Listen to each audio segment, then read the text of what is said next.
Ne vous êtes-vous jamais épuisé dans des combats éreintants qui se révèlent en fin de compte totalement impossibles? Et ça vous est jamais arrivé de vous casser les dents en essayant de changer quelque chose de vous-même, quelque chose qui vous déplaît profondément?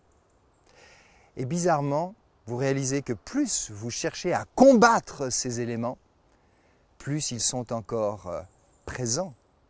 Et peut-être qu'ils prennent encore davantage de place, envahissant. Combat, encore une fois, impossible.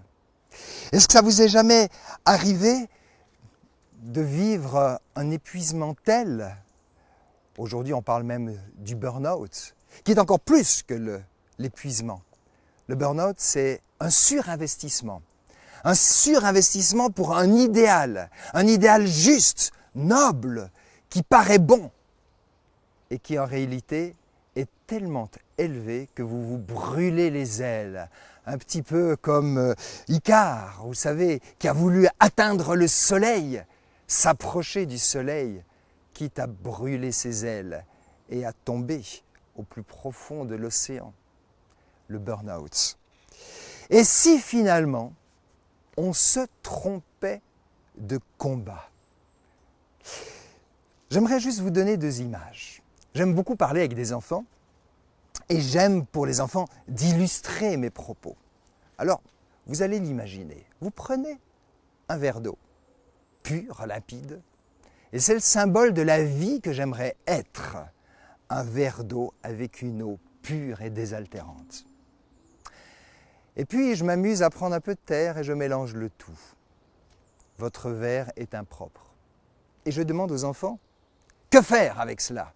Alors les enfants me disent, c'est facile, tu jettes ton eau et tu mets de la propre à la place. Oui, c'est facile avec un verre. Mais dans notre vie, c'est impossible. Le combat est impossible. Alors les plus futés me disent, pose ton verre, laisse reposer l'eau. Oui, ça marche, c'est bien. Jusqu'au moment où de nouveau on agite le verre et tout remonte en surface. Et c'est là que je dis, il y a une troisième solution. On ne va rien éliminer. On laisse cette terre dans le verre, mais on prend le verre et tout doucement on va vers une fontaine et on place le verre d'eau sous une source d'eau. Et petit à petit on introduit de l'eau pure et fraîche et en introduisant cette eau, notre coupe déborde. Je n'ai rien éliminé. Je me suis simplement focalisé sur ce qui est à introduire. Et si plutôt que se tromper de combat, en cherchant à éliminer, on cherchait plutôt à introduire.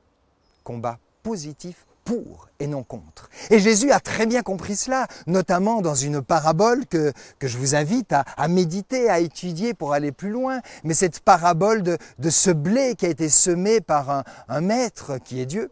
Et puis voilà que pendant la nuit, un ennemi a mis de la mauvaise herbe. Et il se fait que les serviteurs du maître proposent au maître d'aller arracher toute la mauvaise herbe pour ne garder que le bon. Et le maître s'offusque et dit, mais surtout pas, parce qu'en cherchant à arracher le mauvais, tout ce que vous allez réussir à faire, c'est fouler aux pieds tout ce qu'il y a de bon et vous allez tout écraser et vous allez tout perdre. Ça, c'est l'affaire du moissonneur. Ne nous trompons pas de combat. Le bon combat, c'est pas contre, mais c'est un combat pour protéger le meilleur, pour introduire le bon.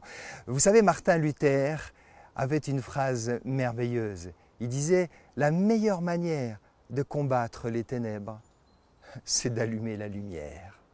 Ne nous trompons pas de combat, un combat pour et non pas contre.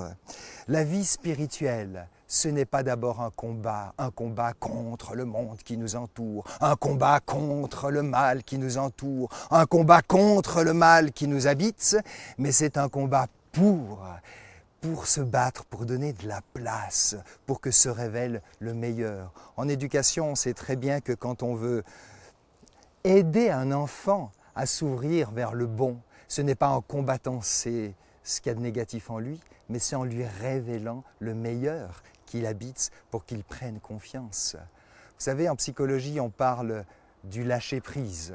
J'aime moyennement cette expression parce que c'est comme si on se laisse tomber dans le vide. Je préfère plutôt l'abandon à plus grand que nous. Le combat, ce n'est pas se battre contre soi-même ou tout abandonner et laisser tomber et lâcher. C'est faire confiance à plus grand que soi et s'abandonner à ce plus grand que soi. Ce n'est même pas prendre distance, comme on dit souvent, prendre de la hauteur pour boire à la source d'eau vive.